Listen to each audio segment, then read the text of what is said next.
قومی cricket team کے سابق اوپنر عمران نذیر کو کریئر کے عروج پر ہی انہیں زہر دیے جانے کا انکشاف۔ کون عمران نذیر کی جان کا دشمن بن گیا؟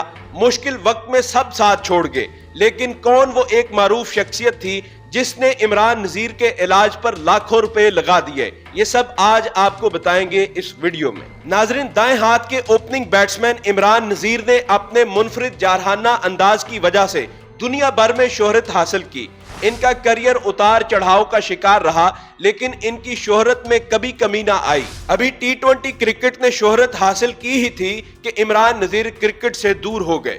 عمران نذیر نے کرکٹ سے دوری سے قبل تک 8 ٹیسٹ، 79 ایک روزہ اور 25 ٹی20 میچز میں پاکستان کی نمائندگی کی۔ اس کے بعد عمران نذیر گمنامی کی زندگی میں چلے گئے۔ بہت ہی کم لوگوں کو جوڑوں کے مرض آرتھرائٹس کے خلاف عمران نذیر کی جنگ اور ان کے بعد پیش آنے والے مسائل کے بارے میں علم ہوگا۔ عمران نذیر نے 4.5 برس جوڑوں کے شدید درد کی خطرناک بیماری سے جنگ لڑی۔ عمران نذیر نے پہلی بار گزشتہ برس اپنی بیماری کا انکشاف کیا۔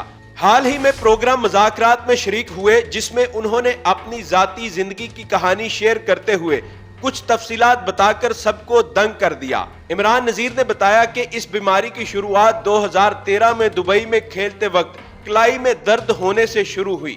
جب درد کی شدت سے بلہ اٹھانا بھی مشکل ہو گیا، تب وہ فوری طور پر پاکستان لوٹے۔ گزرتے دنوں اور ہفتوں کے ساتھ درد جسم میں پھیلتا گیا۔ میرے جسم کے ہر ایک جوڑ میں درد محسوس ہوتا۔ جب میرا MRI سکین ہوا تو پتا چلا کہ مجھے ایک انتہائی سست رفتار زہر مرکری دیا گیا تھا۔ یہ زہر آپ کے جوڑوں کے درمیان گیپ کا سبب بنتا ہے اور آہستہ آہستہ مار دیتا ہے۔ جب ڈاکٹر نے بیماری سے متعلق مجھے بتایا تو ایسے لگا کہ میری زندگی ہی ختم ہو چکی ہو۔ مجھے ہر ڈاکٹر کہتا تھا کہ آپ کی بیماری کا علاج نہیں، آپ کو زندگی ایسے ہی گزارنی پڑے گی۔ میں نے ہمیشہ اللہ پر بھروسہ کیا اور خود کو سمجھاتا کہ کوئی بیماری ایسی نہیں جس کا علاج نہ ہو۔ میں نے وہ 5 برس خوشیوں اور پر لطف ہو کر گزارے۔ میں کبھی بھی مایوس نہیں ہوا۔ تقریباً 6 سالوں کے درمیان میرے جوڑوں کا علاج کیا گیا جو تقریباً خراب ہو چکے تھے۔ ایک وقت تھا جب میں دن میں 25 انجیکشن لگواتا تھا۔ ایک وقت ایسا بھی تھا کہ میں اپنے ہاتھوں کا استعمال نہیں کر پاتا تھا۔ میں اپنی انگلیوں کو پوری طرح سے موڑنے سے قاصر تھا۔ آخر عمران نذیر کو زہر کس نے دیا تھا، اس متعلق وہ بتاتے ہیں کہ انہیں بہت سے لوگوں پر شک تھا، لیکن کب اور کیا کھایا اس متعلق کچھ واضح نہیں۔ عمران نذیر نے کہا کہ میں نہیں جان سکتا تھا کہ زہر کس نے دیا، کیونکہ مرکری فوری اثر نہیں کرتا، اس لیے مجھے معلوم نہیں کہ کس نے یہ کام کیا۔ لیکن اللہ سے یہی دعا کرتا ہوں کہ جس نے بھی میرے ساتھ یہ کیا، اللہ اس کا بھی بھلا کرے۔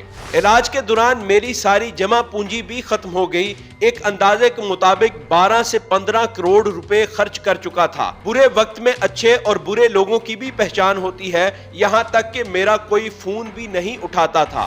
میں نے خود یہ اپنی آنکھوں سے دیکھا ہے کہ جب کھلاڑی کرکٹ چھوڑ جاتے ہیں تو کوئی انہیں یاد نہیں کرتا۔ اس تمام وقت میں میری شریک حیات میرے ساتھ چٹان کی طرح کھڑی رہی، کبھی مجھے تنہا نہیں چھوڑا، اور اس سب کے لیے میں ان کا شکر گزار ہوں۔ بیماری کے دوران اللہ سے دعا کرتا تھا کہ بستر پر نہ ڈالیے گا، اور شکر ہے کہ ایسا کبھی نہیں ہوا۔ شاہد خان افریدی کا ضرور ذکر کرنا چاہوں گا۔ انہوں نے میری بہت مدد کی۔ میرے علاج پر انہوں نے تقریباً 40 سے 50 لاکھ روپے خرچ کیے۔